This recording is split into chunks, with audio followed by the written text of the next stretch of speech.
In the interest of time, we can go ahead and get started. Hello, everyone. Thank you for joining our webinar today on understanding disability justice. My name is MacLean Hamto, practice partner and for Diversity Waymaker, and I also serve as the executive DEI consultant at Washington Technology Industry Association. We are so glad that you're here and ready to learn with us. If you were just joining the call, please note that in chat, we are inviting you to please put your name, your organization, location, and any social media links so that we can all get acquainted as well. And before we introduce the main presentation, we have a few announcements for myself and Greg Glover, WTIA Head of DEI Business Development. Then we will share a video by our event sponsor, Cruise. And a few housekeeping items. As you know, this event is offered in a Zoom webinar format. Please feel free to use the chat to share your reflections or reactions during the presentation. And if you have a specific question you'd like to that you'd like Tameka to address, please post it in the Q&A so we may be able to collate all of your questions. Toward the end of the presentation, I will also post a link to the post-event feedback survey. Please respond because your feedback is important to us as we continue to enhance our offerings. I also want to draw your attention to the resources icon at the bottom of the screen, or perhaps on wherever you may find your controls. The resources icon of the webinar will take you to links and files that our speakers have compiled, and they are helpful and relevant resources for continuing to learn about disability inclusion and justice. And so for those who are new to the Washington Technology Industry Association, we would like to share the mission of our work. You can see here that we lead and support the creation of anti-racist multicultural organizations where equity is deeply rooted and sustained in our workplaces and the communities that we serve. This is a quick review of the purpose of these DEI Center of Excellence learning opportunities. As you know, since 2020, some time has passed since the massive protests to advocate for racial justice that put diversity, equity, and inclusion front and center of our collective consciousness. And I just wanted to note that the racial reckoning of 2020 really elevated the importance of focusing on DEI, particularly in the technology and the corporate realm. And at WTIA, as DEI practitioners who are committed to racial equity, we believe that it is our responsibility to keep the momentum going in creating awareness about the mechanisms of race and racism in this country and how they manifest in institutions like the workplace, right? So it's important that we recognize how the different systemic inequities are integrated in hiring and retention decisions, in talent and performance management, as well as other crucial decisions that affect people's careers. And before I pass on the mic to my colleague, Greg, I'd like to share another event that we are hosting as part of the DEI Thought Leadership Series. So on November 9th, you all are invited to attend the presentation by Dr. Allison Scott, CEO of the Caper Foundation. The foundation shares the WTIA vision of diversifying the technology ecosystem. The foundation believes that the industry can collectively improve conditions to better reflect future opportunities for Black, Indigenous, Latinx communities and society as a whole. And so with Dr. Scott's presentation, we will also have a Q&A, fireside chat with our Chief Diversity Officer, Yolanda Chase, who will engage in conversation about how technology can continue to create economic opportunity and tackle critical societal issues for BIPOC communities and other diverse communities as well. And with that, I will go ahead and turn it over to Greg to share a few words about the DEI Center of Excellence. Thank you, MacLean. I appreciate this opportunity. And once again, good morning and good afternoon to our participants.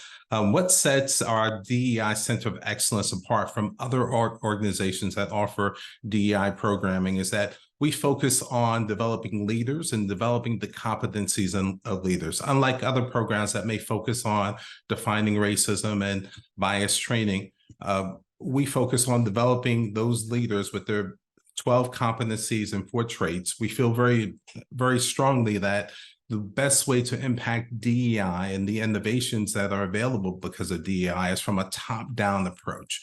So by developing the competencies and building the tools of leaders, and these can be first-line leaders, C-suite leaders, mid-level leaders, we will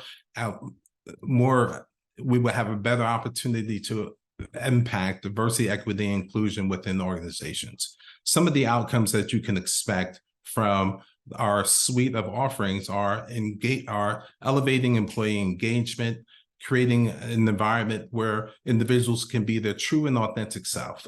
We have a suite of offerings that come from our diversity waymaker offering.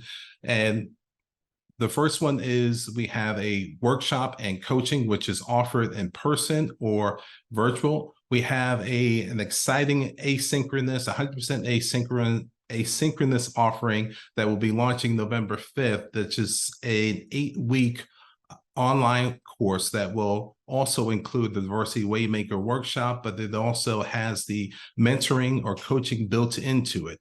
We're excited by this opportunity because this gives us the flexibility to offer you the training that that best fits your organization. If you need a workshop and training that is in person, if you need one that's virtual, or because of your schedules, you need something where the participants can engage online, we have a complete suite of offerings, and we're excited, and I'm excited to share that with you. I will put my email and my contact information in the chat so that you can connect with me, and we can build a suite of offerings that I can customize your offerings so that we can build something that will meet the needs of your organizations. I apologize for that. So that is what we have here at the Center of Excellence. And with that, I will turn this over to our program sponsor, Gracie Jeremiah, who is representing Cruise Autonomous Vehicles. Thank you so much, Greg. Again, my name is Gracie. I'm with Cruise, which is an all-electric autonomous vehicle company. We are so excited to be sponsoring WTIA's efforts, especially this webinar today. We've done a lot of work, Michelle Lee, our head of accessibility, with developing alongside accessibility communities an all-electric autonomous wheelchair accessible vehicle prototype that we're excited. We'll share a video now that gives you a little bit of a taste of it.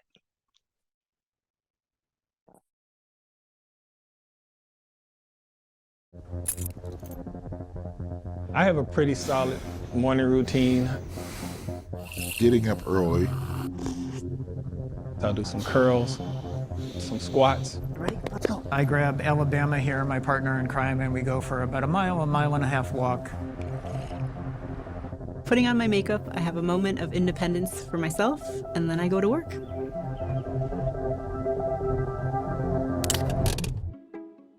My name is Theo Brady. I became a person with disability after breaking my neck playing high school football. I became paralyzed. I'm the executive director of the National Council on Independent Living. Forward. My name is Thomas Foley. I'm the executive director of the National Disability Institute. My name is Neil Lewis. I'm the executive director of blindness initiatives for the National Federation of the Blind. My journey as a blind person started in 1989. I was 25 years old. I had been diagnosed with retinitis pigmentosa. Went to work on Friday, read my computer screen, did the job I was hired to do. Went to work on Monday, and I didn't have enough vision to read my computer screen. My name is Michelle Lee. I work on the public affairs team here at Cruise, and I lead accessibility. I became disabled after I had a car crash. I was in college, and it was graduation weekend, going to pick up my family from the airport, and lost control of my car and woke up in the hospital. 1 in 4 people in America identify as having a disability. So much of the built environment in the world is designed by people who have not thought about accessibility. One of the most difficult things I had to do when I lost my sight was to stop driving. People without disabilities can call a taxi, drive their own private cars. It's just readily available. Ride shares and taxis are great, but they don't always meet the needs of people with disabilities. Even for me, somebody who's blind and uses a guide dog, I probably get rejected about 1 out of 3 times. We are discriminated and oppressed in regard to transportation. We want to do everything everybody without disabilities want to do, but we have all of these physical and attitudinal barriers to deal with. And it got to be a better way.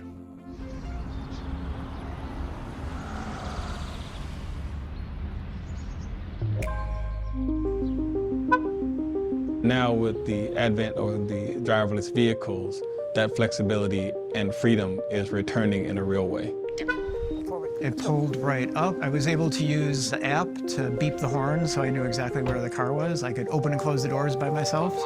I can hit the unlock door button, and I like that feature because it adds a degree of security that no one can get in the car until I press that button. Cruise came to us as a community partner, but they've also allowed us to help them in the development of the technology in a real way. Nothing about us without us. We can't move forward until people who are affected are involved in the solution. The Accessibility Council, it's a group of leaders in the disability community who are passionate about accessible transportation. It's been an opportunity to work on an initiative that I believe is going to really change the landscape. Folks with disabilities know when people are just kind of given disability lip service. They've brought everyone to the table. It's very cross-disability. You've got to get people on your team that have a variety of different lived experiences during that development and the design phase. Being able to access it independently without an attendant. Voice-over integration for folks who are blind and low vision. Your ride to here will wait for 3 minutes. Customer support for folks with different disabilities, including deaf and hard of hearing. Arriving soon. We've arrived at your drop-off spot. This is the stuff that the council is communicating. Once the accessible cruise vehicle is out, it's going to unlock so much for folks, so many possibilities, and just change lives. And one of the hardest things that we have to do is convince people with influence and power. The only thing that we need is for society to change things, to put things in place that allow us to fully participate. I think Cruise is doing that. We've come a long way for sure, but there's a lot that needs to be done. Imagining a future where the wheelchair accessible cruise car comes and takes me where I want to go is the dream come true. I'm gonna get emotional because it's something that I've dreamed about.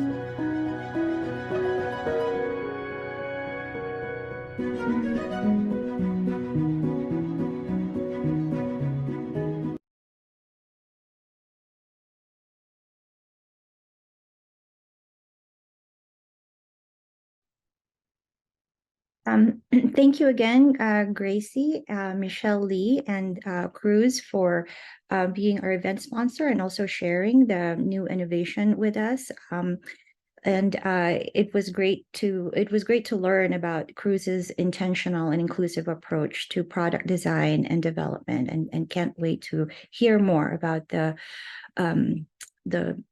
innovations that you are bringing to the market. Now, before I introduce our speaker, we would like to get an idea about your current understanding of your organization's policies and practices on disability inclusion. So this is a cue for Aisha to turn on the let's see the polls live, right? We have a couple of polling questions here that we would like you to engage in. Let's see here. So these are questions, please answer them to the best of your understanding and knowledge about your current organization. We'll give you a couple of minutes to review the questions and respond, then we will close the polls. Okay.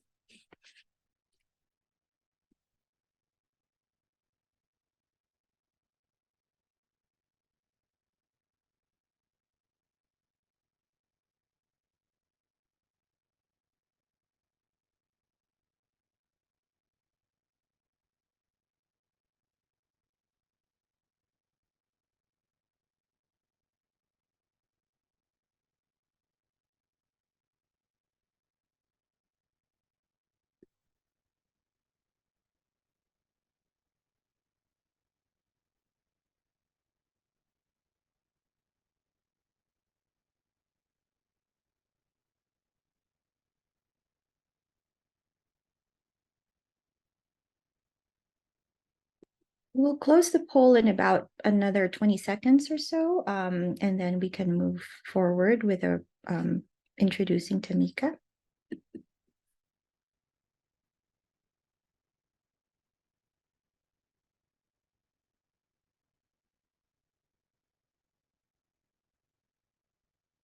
Thank you all so much for participating. We will end the poll now.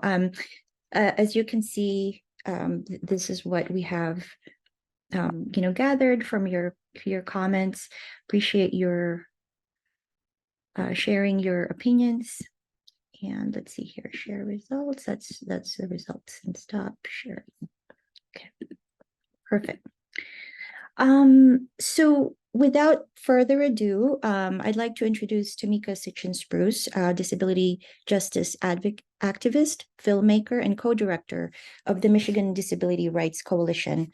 Born in Detroit, she has been advocating and raising awareness for over 15 years for access to affordable and accessible housing, fighting against voting oppression towards people with disabilities, racial and gender injustices, as well as health equity. Tameka has spoken at and moderated discussions for numerous nonprofit organizations such as ACLU Michigan, the Christopher and Dana Reeve Foundation, Facing Race Conference, Warriors on Wheels, to name a few. Overall, she seeks to advocate, educate, and create media representation of the BIPOC, women, girls, and disability communities in thought-provoking, unapologetic, and engaging ways. Tameka has also received many awards for her work, including being named 2021 ARC Detroit Advocate of the Year, a fellow for the 2021 Respectability Entertainment, and the nominee for the Diversability Disability 30 list. Her mentor is executive producer and social political comedian W. Kamau Bell, who is best known for being the host of the award-winning CNN documentary series United Shades of America. And without further ado, welcome Tameka. Just a quick note, after her presentation, she will be joined in a Q&A session by Olivia Fadul, disability advocate and licensed clinical counselor, as well as Emma MacLean, accessibility apprenticeship program manager for Apprenti. Welcome, Tameka. Yes. Thank you so much for inviting me, and I'm really excited to be here today. And so, just a small correction, I am just recently in a role at Michigan Disability Rights Coalition. I am the director of a program called LEAD, which is a newly program that we started that we working with racial justice organizations in Michigan on disability inclusion. So what I'm speaking here today is really pretty much what I would be doing in my role at Michigan Disability Rights Coalition, working closely with nonprofit organizations and municipalities. So, but I'm really excited to be here today. Thank you. And going to share my screen.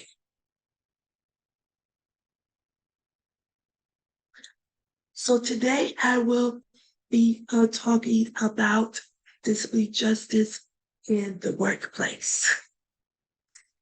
So today you'll learn the principles of disability justice, the difference between disability justice and job accommodations, and discussing why it matters. I also will be talking about the importance of intersectional lens to disability work. That's really the root of all my activism and things that I do is intersectionality. The importance of focusing on racial, ethnic, and gender equity and advocating for disability inclusion. Also, I will be talking about understanding the best practices for creating meaningful and just employment practices designed to hire and retain people with disabilities. I will be taking some elements from the Disability Justice Toolkit, which is included in the resources that MacLean has shared earlier. So even within those resources. There are some other documents that I have shared that I hope that all of you would take a look at, because they'll go more into what I'm talking about today. So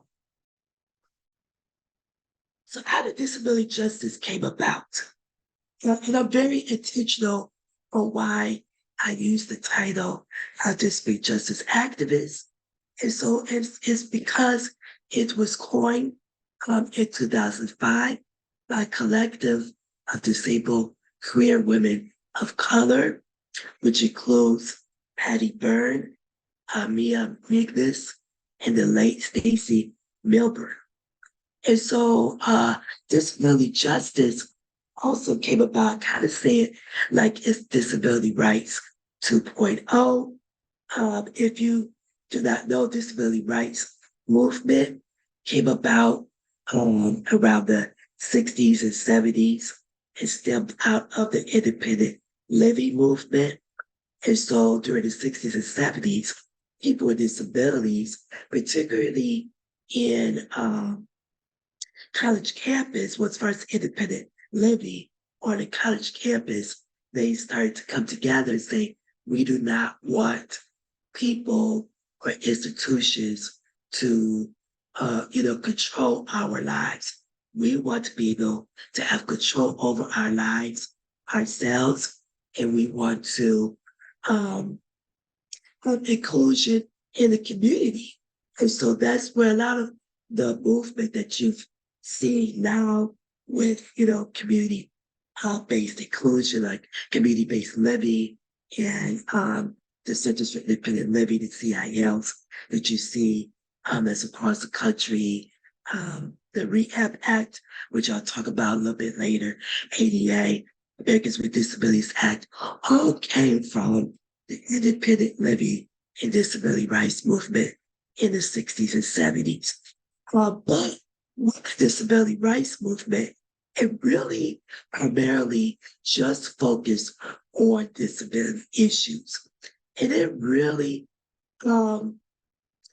talked about the root causes of like race or racism, sexism, homophobia, just different things like that. And it account for the other identities that disabled people have. Again, just the primary focus at the time was just on, removing barriers for people with disabilities. So that's where disability justice come into play. It accounts for all those intersectionalities and more. So as I shared, disability rights is necessary. It's definitely necessary. It's a great foundation, that we could build upon. So definitely not knocking it, what they've accomplished, because it gave and it recognizes people with disabilities, agencies, and civil rights. And we belong in the community and should control our lives, because prior to then, if you were disabled, you'd be put into institution, you have doctors, very much, like I said, institutions and other people controlling your lives and then yourself. But disability justice focuses on the whole person and respects all identities. We also focus on interdependence, which I'll go into a little bit later, not independence. And as a cross movement, and our liberation is connected to other movements. Now, I will say the disability rights movement did have other movements that was part of it. So like particularly the Black Panthers was involved in the disability rights movement. But what the difference is with disability justice, our liberation is based upon, is connected to other movements. So if one of it doesn't, succeed or doesn't flourish, then it affects our movement as well. So within the disability, justice is also a framework, and it asserts that we must include the experiences of multi-marginalized people with disabilities. So that accounts for disability and people of color, disability and immigrants, disability and LGBTQIA people, homeless people, incarcerated people, and people who had their ancestral land stolen. So, we account for all those different experiences. Disability justice has 10 main principles to examine the inclusion of those who are multiply marginalized. And these principles was created by Sense Valley. So part of the first principle is intersectionality, which was coined by the great, and I love her, Dr. Kimberly Crenshaw. It was coined in 1989 to address how Black women exist at the intersections of racism and sexism. So that is one of the main points of the basis of the principle of disability justice. Also, disability justice focused on, it's not of, which is the norm somewhat, is that the leaders are people who are not the most impacted. But the disability justice way say that we should center the leadership of people impacted by ableism, by those who's most impacted, than the scholars in academia and others who are not disabled, but still benefit from other types of oppression. So we should center those who are the most impacted, which is a social justice principle as well. But when it comes to disability, we should, we could talk about ableism, we could talk about those things. It should be people who are the most impacted, should be the leaders and have a say and input into, have a say what needs to be done. So it's imperative to include people in a change, to telling them how it's going to change. That's the most effective, should be the center. Another one is anti-capitalist politics. I know when you talk about capitalism, that is a very, controversial, word. However, this really is the basis of the principles. Essentially says that our worth as a person does not depend on how we can produce. Really, disability justice pushes back on against the level of productivity as a capitalist culture expects, especially in corporate culture where, everything is based upon how much you can produce, even if it's at harm to yourself and your well-being. We really push against that. And as well as the systematic poverty that people with disabilities are forced into if they are unable to work. So, if you're not able to work, it's like you're not seen as having value and things like that, where you're not able to do that. So that's when it comes to anti-capitalist politics. Also, we are, as I shared before, is cross-movement solidarity. So, we combine with other movements seeking liberation. So it's also, disability justice is also connected to racial justice, environmental justice, anti-police terror, and others. And this is the reason why, is that because every demographic of people includes, or groups have people with disabilities in them. And people with disabilities will not be liberated without the success of each of these movements. So, and which I'll, share a little bit later, this is very much true. We are pretty much, you can't talk about racial justice without disability or environmental justice and all those things. So, it's big on cross-movement solidarity. Also, we recognize wholeness. that disabled people are whole people. They're not less than because of their disability. So we recognize wholeness. We're not broken. We don't need to be fixed. We just need to be, supported and be able to be included in society. Another thing is vital principle is sustainability. And this is because disabled activists and advocates need to be in tune into their bodies to pace themselves long term.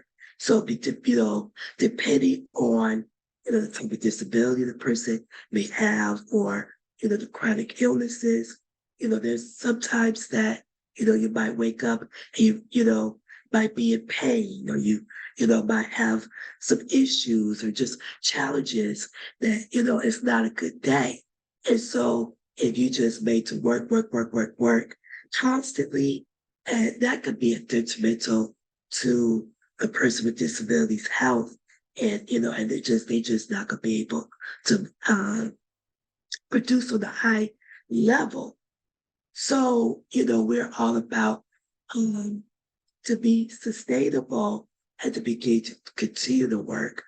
We really prioritize self-care and, taking a pause and taking a break, and that's okay, so that we could be sustainable in the work. Another one is commitment to cross-disability solidarity. When you look at a disability culture and, just disability theory, there's a lot of silos that happens. And so it's really about focusing, including all disabled people. So that includes people who are chronically ill, people who are neurodiverse, deaf, blind, people who have mental health challenges, intellectually, developmentally disabled, physically disabled, anything that goes under, disability. We really about, cross movement, cross disability, solidarity, and organizing. Interdependence. So I shared about that a little bit earlier, with the independent living movement. So it's really, and that was needed because it's saying that I want to be able to live on my own in my community, have say over my life, so it really values independence. And that's just a reflection also in the culture that we live in. But interdependence is allowing us to work side by side and create a stronger community as we work to liberate as all oppressed individuals. So, we're really about also, dependent on or working with side by side other people. So, and that's a model I think that actually works, because nobody can operate on an island. We all need assistance and help, in our lives, because we're not expert on everything and can't do everything.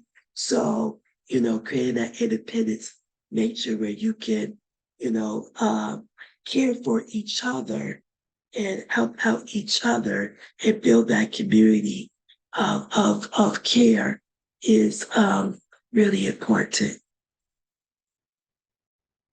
Collective access. So that means that disability justice creates the methods of doing things outside of non-disabled and neurotypical norms. So that basically is saying that we have, it's about, so we have meetings, we have anything that, includes other disabled people. We want to make sure it's accessible to everybody to be involved in the movement, in the meetings, and those type of things. Also, collective liberation. So that goes back to what I said before. This movement is together is people with mixed abilities, multiracial, multi-gendered, mixed class, across the sexual spectrum, with the vision that no one is left behind. So this, acknowledges that the decades-long work of those who have previously fought for liberation, while acknowledges what is yet to be. So we all, are all encompassing movement. So there's so I'm moving to a difference between disability justice and accommodation. So let's just really briefly a history of job accommodations. So it is under the Americans with Disabilities Act, Title I. There's 3 titles. So Title I, it prohibits discrimination based on disability employment. It also cites that this is for employers with over 25 employees. So if you have over 25 employees, or if you have, and it based since 1994, if you have over 15 employees, then you have to abide by, you have to provide job accommodations. And so the ADA also covers public service, public accommodations like public spaces, buildings, those type of things, and also telecommunications. Before the ADA, there was the Rehabilitation Act of 1973. And so the Rehabilitation Act, so this is like the precursor to the ADA. And so the Rehabilitation Act is mandated that federal contractors and programs can't discriminate against people with disabilities. So anything like federal programs, and those only pretty much, it's the only ones that can't discriminate. The ADA makes it unlawful to discriminate in all employment, which includes below. So when it comes to recruitment, it needs to be accessible. It needs to be, can't discriminate against people with disabilities when it comes to that. Firing, can't fire somebody because solely on the basis of, they have a disability. Hiring, you're not supposed to, discriminate when it comes to hiring, even though I know that that's a point of contention among a lot of people with disabilities. A lot of times we do feel like we're discriminated against when it comes to hiring. Training, job assignments, promotions, pay, benefits, layoffs, leaves. You can't discriminate against people with disability when it comes to those matters. But, if you, kind of listened, you see, or you heard that there's some limitations to the ADA.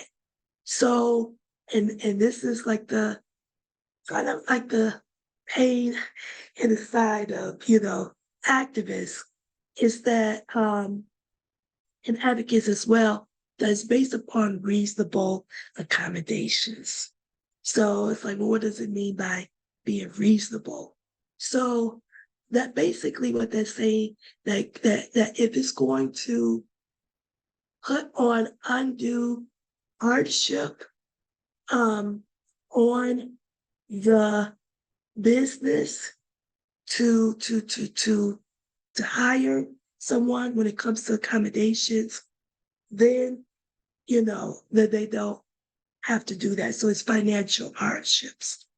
So that is, kind of somewhat of a loophole that sometimes companies, use and say when they, don't want to hire someone with a disability. It's like, they got to lift, 25 pounds, when in reality, the job doesn't even really account for that you have to lift 25 pounds. But, that's what some jobs descriptions actually say. So, so when it comes to those type of things that, people with disabilities can't do, or if it's, like I said, financial, hardship. Also, when it comes to like buildings, communications barriers can only be moved if it's readily achievable. And so, and this is like, I know I've, heard many businesses. Like I live in Detroit, for example. So, in downtown Detroit, there's a lot of, buildings and old buildings. And, it's going to be really hard to put an elevator in them or whatever the case may be. And so, technically, they can say, and I've heard companies say, well, I'm grandfathered in, so I don't have to, put an elevator or, whatever the case may be, because, I'm not, I know it's not relatively achievable. I'm grandfathered in.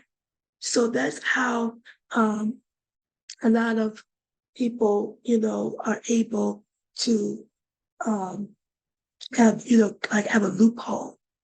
And also, I know like churches, does not necessarily have to be covered under the ADA. Private businesses sometimes try to get out of it as well. So, the Americans with Disabilities Act is a great, law, a great civil rights law. So I'm definitely, again, not knocking it. However, it shouldn't be seen as like a checklist or, just reduce the bare minimums. So there's still things that can be done to, really be truly inclusive to people with disabilities. So the main difference between disability justice and accommodations is disability justice is a social justice framework. And so, it's not necessarily legally binding. Either there could be, like you have to make these accessible and, things like that, is legally binding when it comes to employment and access and things like that. However, it goes beyond that. It's really a framework in which you do things. And compared to job accommodations, it's legally binding based on the ADA. So accommodations are reactive, meaning they are provided in response to the needs of individuals with disabilities. Disability justice is more proactive. So again, it goes back to that framework. It's aiming to create systematic change. So it's about creating systematic change within the organization. And it also addresses the root causes of inequality and discrimination that's faced by people with disabilities and their intersections. So it's really caused like the fight of the root, creating systematic change. Accommodations is that workplace typically focus on meeting specific needs of individuals, again, such as providing assistive devices, making modifications to physical environments to ensure equal access. But disability justice in the workplace will look at its policies and will be accountable to the systems that they create. So again, it's more than just, checking off, and making sure that you're in compliance with the ADA. It's about the work culture. It's about the policies. It's about the systems that you create in the organization. And so the goal is to not oppress, but create a healthy environment for everyone, including people with disabilities. So intersectional lens to disability work. And if you have any questions, put it into the Q&A, because I know I'm touching upon a little bit of everything. So you might have some questions. But so the statistics on race and disability in America, each state might have their own statistics. I know Michigan has their own as well, but I focused on national statistics by reputable sources. So according to the US Census.gov, Non-Hispanic Black adults have higher rates of disability due to arthritis, diabetes, hypertension than non-Hispanic white adults. So, African Americans do, and I've seen this across in different states, African Americans do have the highest rate of disability. I think it's like 1 in 4 if you go based upon, all of these that's listed under the ADA would could constitute as disability. And so, and there are many reasons for this. Poverty could be one, disability and poverty and disability goes hand in hand. And that's like across race, that could account for white people with disabilities, anybody with disability. If you live in poverty, you have a higher increased chance of having some type of disability. Unconscious and racial bias in the medical system. That's another reason why African Americans have the highest rate of disabilities.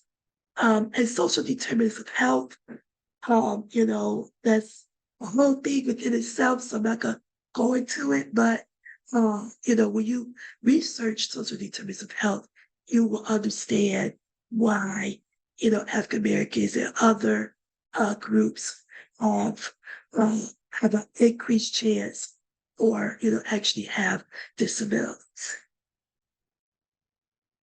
When it comes to education, so we know that employment, education is, how you being educated, your type of education really leads the groundwork of what type of jobs you will have as an adult.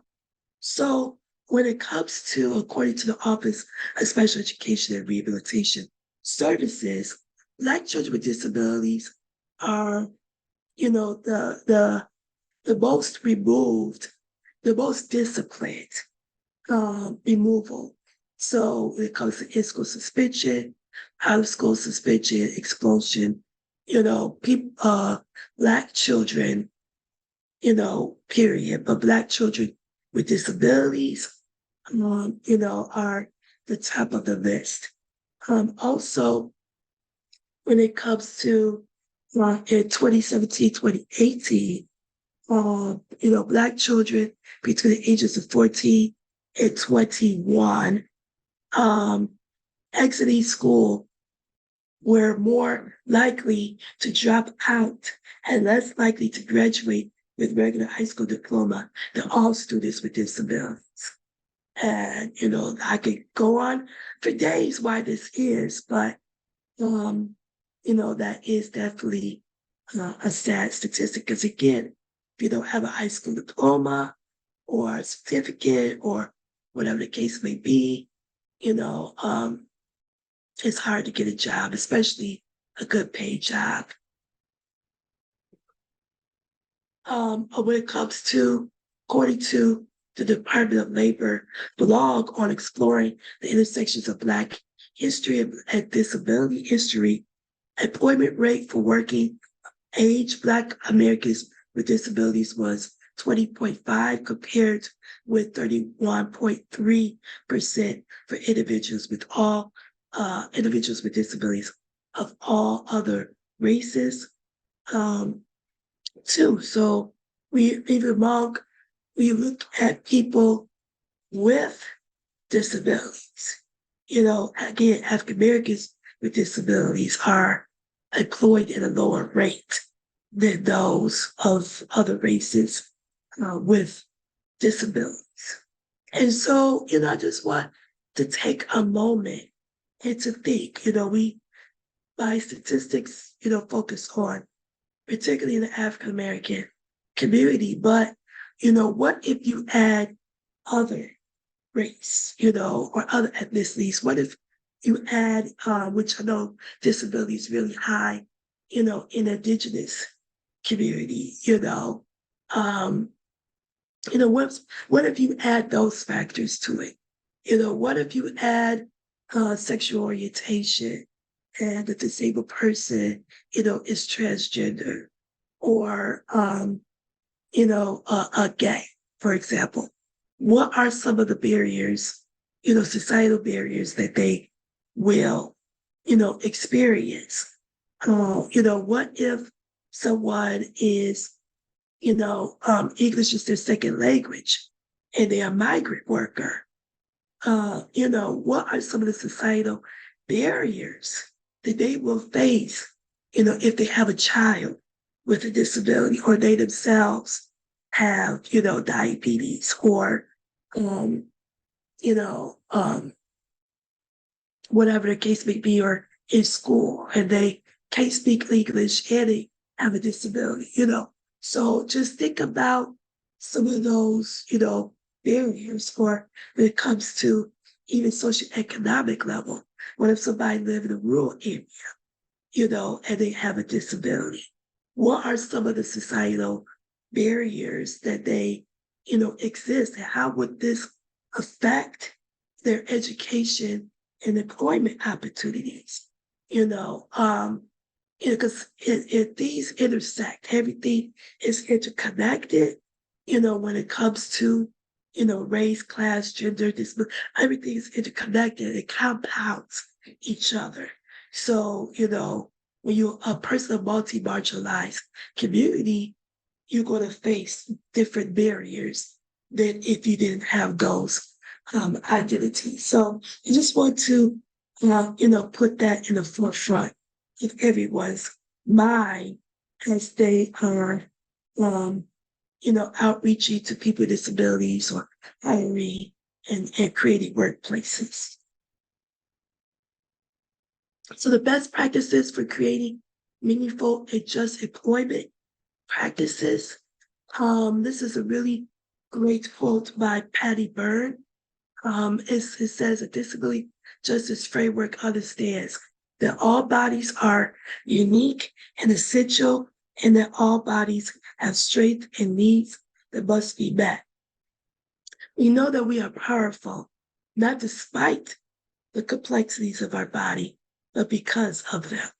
So that, that's really great to, talk about how we need to honor and we need to value, everyone.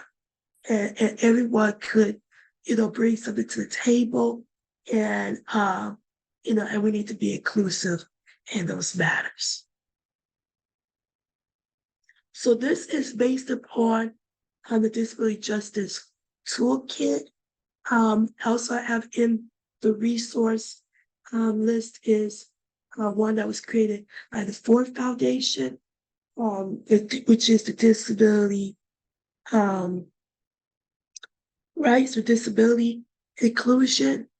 That was written by the Ford Foundation, which is another good resource as well. And also I want to mention that all the slides prior to this, when it came to statistics, I have that in the resources as well, so you can take a deeper dive and look. So according to, Disability Justice Toolkit, that it goes beyond the ADA checklist. Like I said, okay, we have, the accessibility and the room space, the bathroom size, bathroom stall size, ramp check. I'm saying? This goes beyond that. It's about, creating shifting power that will include people with disabilities.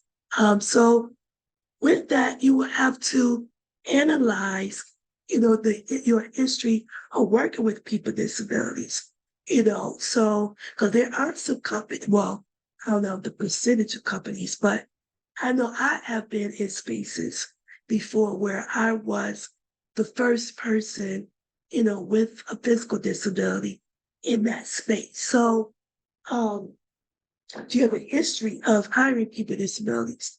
Do you have any ableism practices? Do you use old language that describes people with disabilities? And do you, demand long hours at work and shame people that need more breaks? This goes into the sustainability portion of the principles, that might not always be conducive. So if a person can't work long hours and, like 12 hours, that's how I work produce films and stuff. And so when I was on set, that was typical. You have to be on set for 12 hours. You know what I'm saying? So, but people in the film industry are pushing back against that and saying, no, like we got families, we have these, and these are just, not disabled people. But that type of pushback is also helping disabled people because it's going to be really hard to work on a 12-hour set with not many, breaks in between, if you're part of the crew behind the scenes and stuff. So, just analyze. And I'd say that it's not, the issue isn't, when you analyze your policies and practices, really think about, is this because, am I have this policy or this practice because of the disability, or is it because this is just corporate culture, this is just work culture? Is this really necessary to have this policy, to have this practice? If it's not, then, more than likely it is, ableism practices. And ableism, for those who don't know, is discrimination against people with disabilities. And that comes in many forms, which some of I talked about today. So do you have relationships with disability organizations to hire people with disabilities? Are you actively pursuing more knowledge on disability justice and its practices? That's something to think about. When it comes to, internal audit, so you got, like as far as the external portions of your organization, so that comes to meetings and, programming and those type of things, but then you also have the internal aspects of it. So when it comes to employees and things like that. So do you create budgets that recognize the need for access support? Do you maintain a list of access support vendors? So do you have a sign language interpreter, already a vendor? Do you have closed caption vendor or apps that you can use? Do you, have Braille really, to make Braille, is your website accessible? Vendors that can help with the accessibility of that. So have a list of, or even like when people apply, and if these are people you got apply online, is that accessible to screen readers and those type of things for people who are blind? Do you have a protocol checklist and access writer for ensuring access happens during events, company events, to not just, program events? There are people who are professionals, accessibility specialists that you can hire that could, work with you on making these things accessible. Do you have a standard email you send to people orienting them towards access requests before a meeting and an event? So that's really important too. And I actually have seen a nonprofit organization in Detroit area have implemented that. So instead of people quote unquote, outing themselves and saying, yeah, I need, this and that and other, it's already in the email. This is how you request, access, or this is how you can access the needs. This is how you can, request accommodations and things like that. So it doesn't put the burden on them. The burden is on you as a company to be forefront in those matters. Do you have a standard email send up to people, oriented them towards not only access requests, but also job accommodations? So that goes to what I said before. That really makes people with disabilities, visible and invisible, because there's a lot of disabilities that you cannot see that a person has. So, that makes them feel valued in that space and seen. So that's really good. A suggestion. As far as with people, how many disabled people are working in your organization? How many of those folks are in leadership? That's important too. How many of them can be promoted and become managers and things like that? Is there a process for that? Is there a history of disabled people being forced to leave your organization actively or passively? Policies. What is your policy around disability, sick, and caregiving access requests? What kind of documentation do you require in order for someone to get access needs approved? Do you have a process for that? Documentation. What is your policy around sick time, disability time, and paid medical leave? Do you strategize for making it? This is a big one. Making it work when a disabled person gets sick, is late, or can't make it severe because of access failure. There's people with disabilities, they cannot drive. Until crews come along, then I'm sure they're going to be better than public transportation or the air transit right now, which they arrive much later and stuff. I hope and pray crews, I'm sure, will be much more better. But that's a typical thing for many people with disabilities. When it comes to air transit and transportation, they, come late. And sometimes because the bus, doesn't pick them up on time. So do you have strategies that will, will cover those instances when those things occur or when they may have a bad day? And how do you assess achievement in an anti-ableist way? It goes back to corporate culture. It's all about like a producing, long hours, no breaks. It's not achievable for people who don't have disabilities. So sometimes, if you look at what is achievement, what makes a person be able to be promoted? Is this anti-ableist? Is this really necessary? Or is this just the way, that you've been doing things?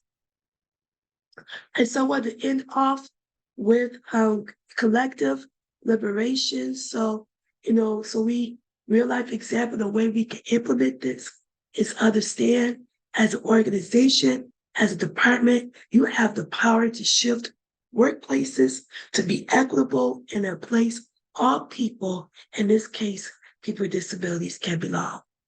Thank you.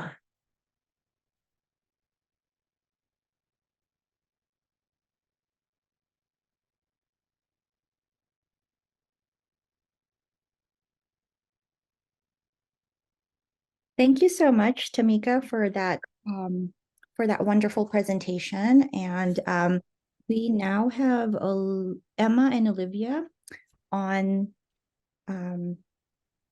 screen, and we will begin with the Q&A. We'll give you about a minute or a couple of seconds to kind of catch your breath. It's been really packed, great content there. So appreciate that. And we see that we've had some, conversation here. Perfect. Okay, well, you're in good hands, Tameka, and we also have some comments and questions on Q&A and chat.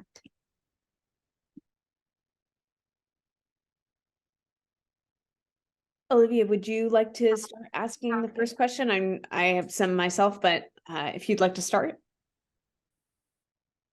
Absolutely. Let me start with my questions. Thank you, Tameka. This was all awesome information, and I'm so happy all of this is there. And I love all the resources. So everybody go and look at those resources because they're phenomenal.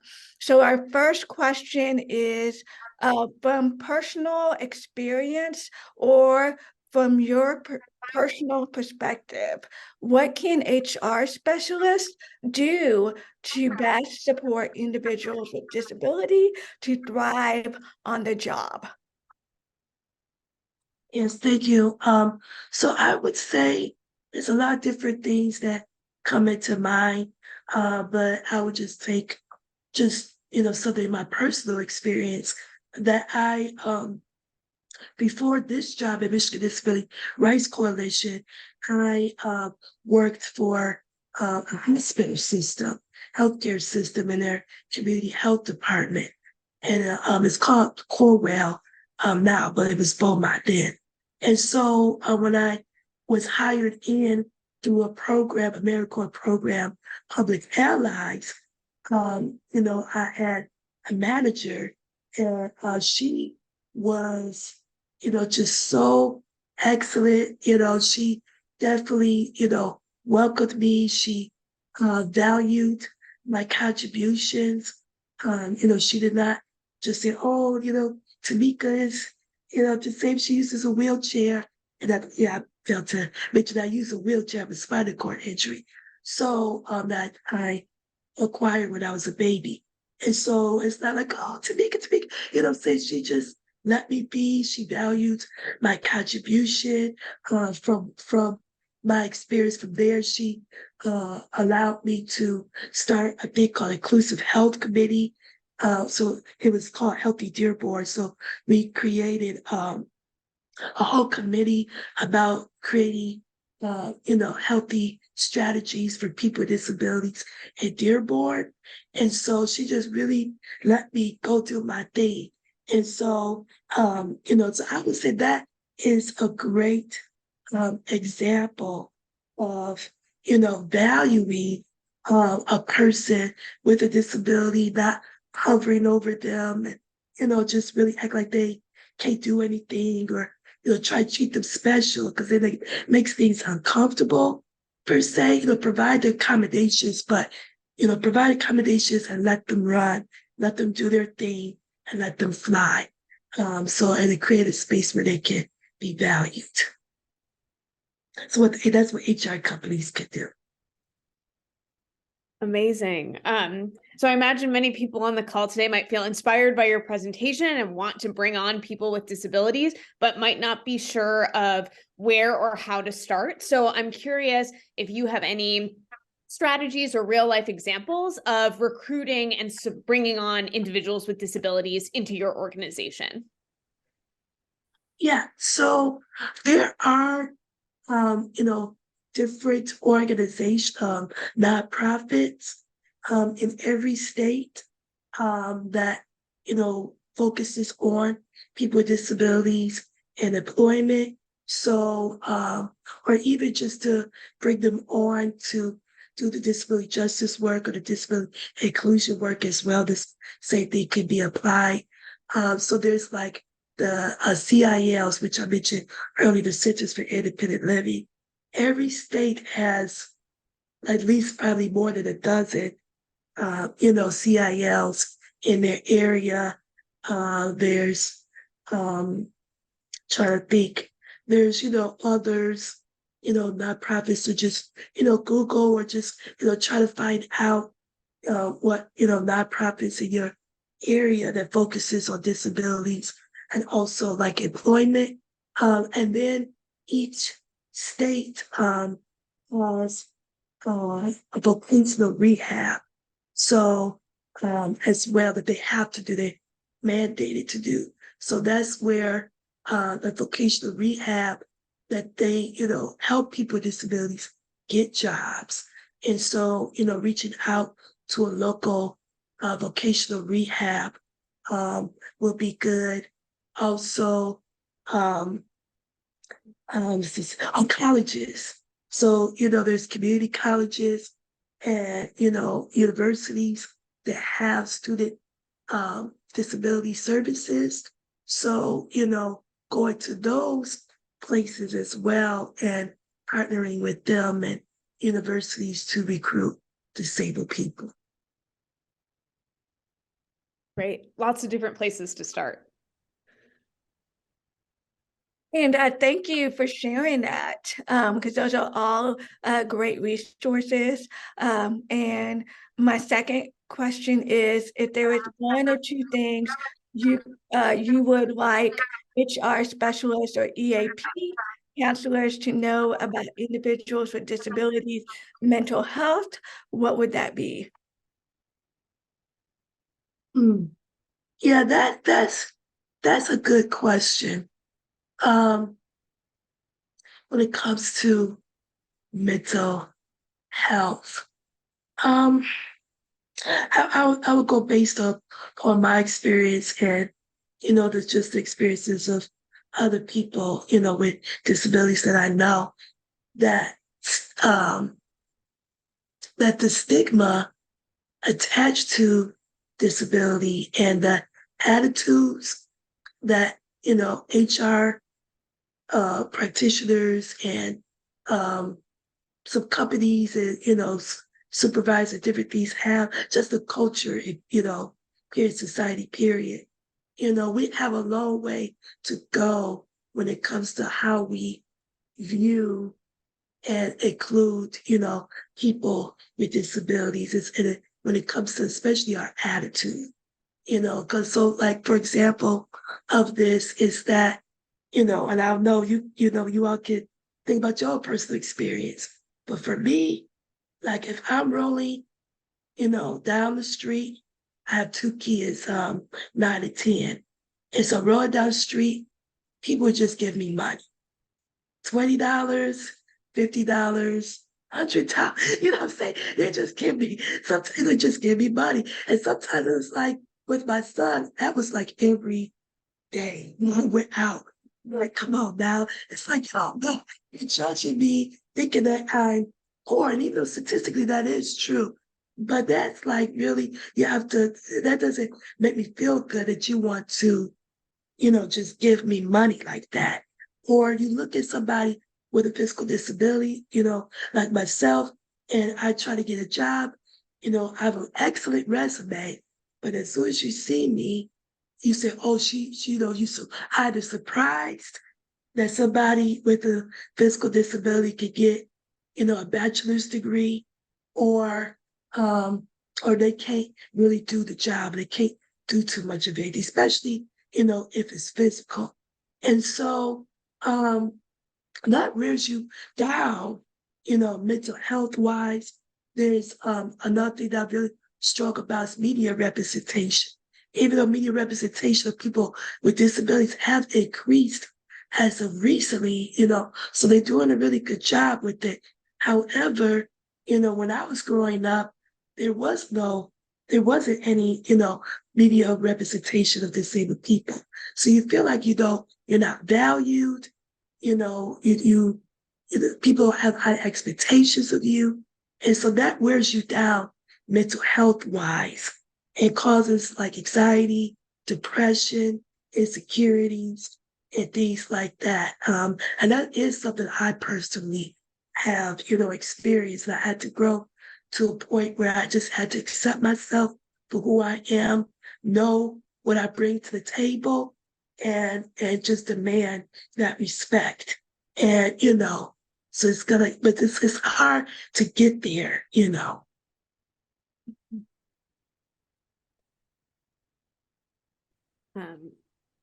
Yes, absolutely. So a long way to go on a lot of those fronts, for sure. You talked about the disability justice framework principle, leadership of the most impacted. And I'm curious what that principle looks like or could look like in practice within an organization. Yeah. So I would say that, first, if you as a company decide to, increase, disability inclusion, or, want to do disability justice principles, or have a DEI committee, that is going to address people with disabilities, please have disabled people in that committee, or, that is helping you along. It's not having someone that's not disabled, doing that type of work. So that's an example of the most impacted by those policies should be at the table, instructing on how to go about doing those things. Also, like what I shared before, it really helps with having, disabled people in leadership. So like across the jobs, and things that you have at the company, having an executive, with a disability, if they, show themselves and you can do really good, it's, and have those, promotion, strategies in place, make sure it's not ableist though. But, if you have somebody that's like that, let them through and, and that really says a lot, as a company that you're in the forefront of disability inclusion and things like that when you have somebody with a disability as an executive in a company.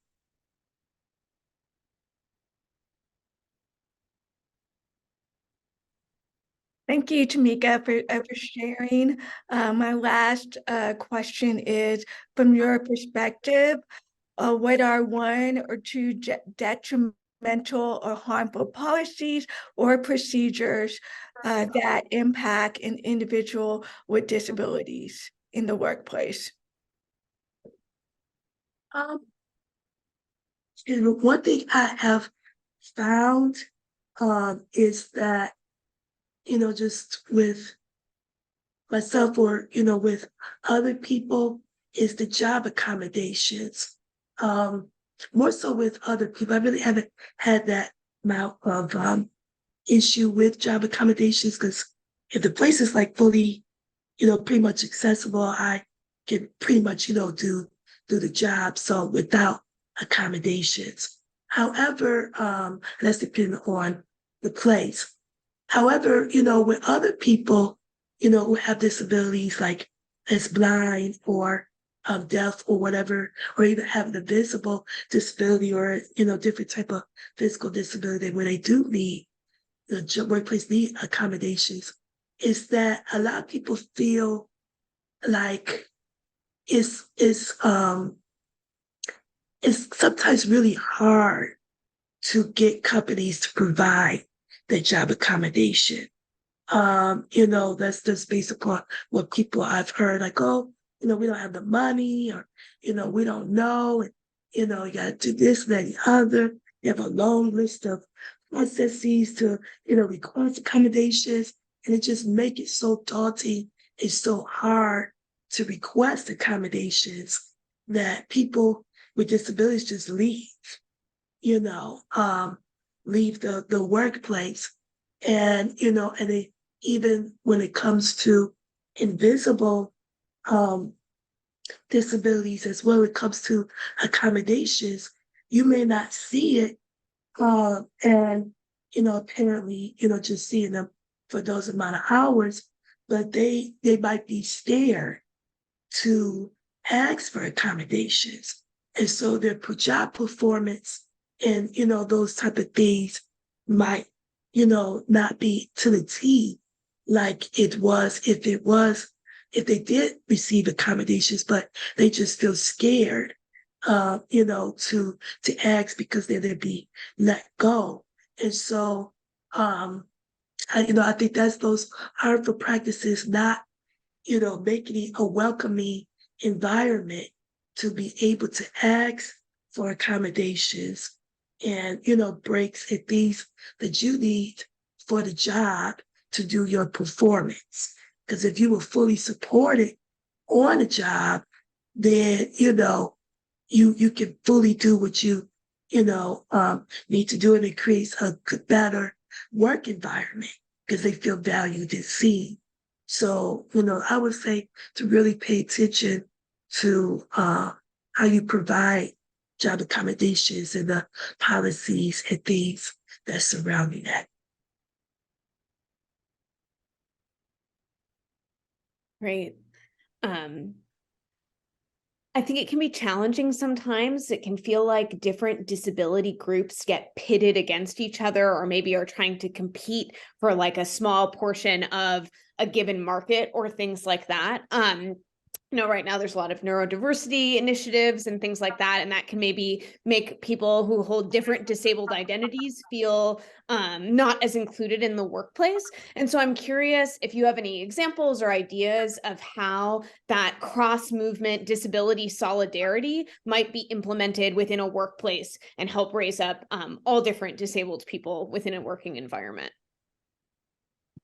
Wow, that's a good question.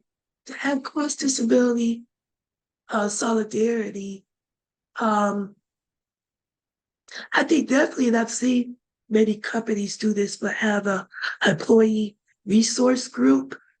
It's really important, because then you'll create one, welcoming environment, where people with disabilities like, okay, I can, come out per se, as a disability that's not apparent. And then, the resource group can, think about the policies and think about what are some ways that, people with various disabilities can be supported. So, and that's a place where all types of disabilities can come together in an employee resource group. So that's the first thing that comes into my mind right now. That's great. A great first step could be getting that group together.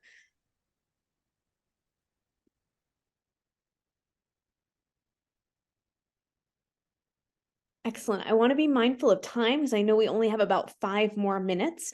So yes, I'll defer to MacLean or Tameka if there. I know Olivia. I'm sure Olivia and I could continue asking you questions, all afternoon. But I also want to be respectful of how much time we have left. Thank you so much for everything you've shared with us today, Tameka. I certainly am leaving today with a lot to think about. Yeah, absolutely. Thank you.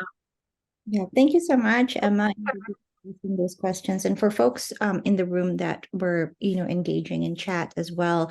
And in the last few minutes that we have left, I just wanted to also open the floor up to Emma and Olivia. They are also experts in disability inclusion in their own right, for maybe some last comments or any final reminders or anything like that that you'd like to share. And then we'll wrap up the call. Thank you.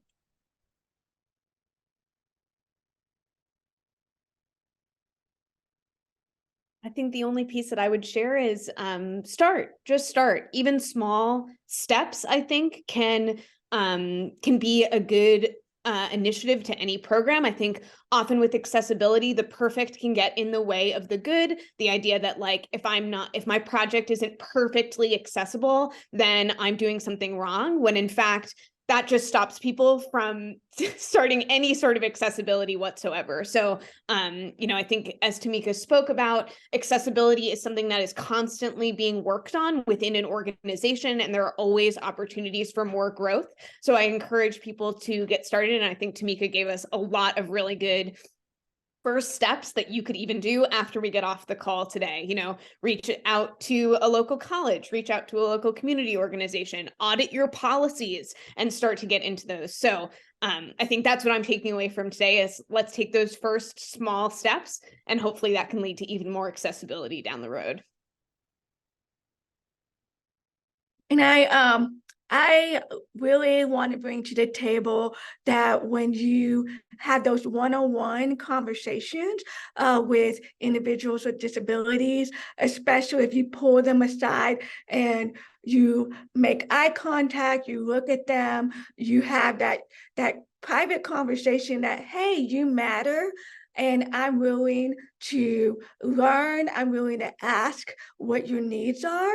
That builds access, that builds love, and it makes an individual. I live with a disability. And so when I have somebody that approaches me one-on-one and talks with me privately instead of in front of everybody, it makes me feel special. It makes me feel like I'm cared for, because in reality, we all want to be treated like human beings. And I think one of my things that as an individual with disability and as a counselor, I like to think and pose questions to people.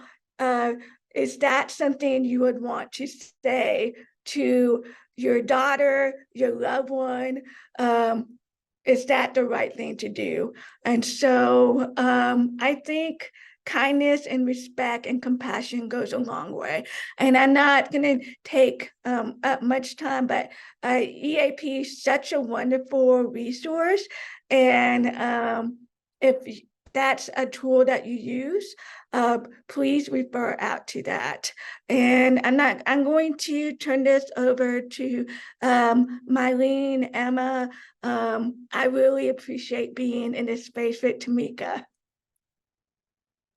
Thank you so much, Olivia. And in the last couple of minutes that we have, just wanted to draw attention to the poll that we have set up for you as well.